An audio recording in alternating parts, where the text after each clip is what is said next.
মোহাম্মদ আশরাফুলকে বলা হতো আশার ফুল। তাকে বাংলাদেশের ক্রিকেটের প্রথম পোস্টার বয় বলা হতো।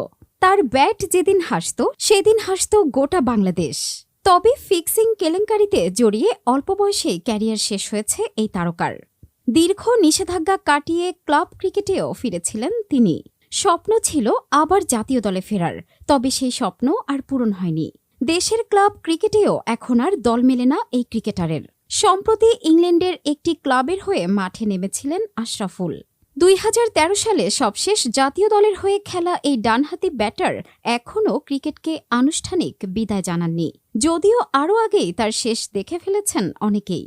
সম্প্রতি দেশের একটি বেসরকারি টেলিভিশনের পর্দায় হাজির হয়েছিলেন একসময়ের দেশসেরা এই ব্যাটার। কথা বলেন অবসর ও ভবিষ্যৎ পরিকল্পনা নিয়ে।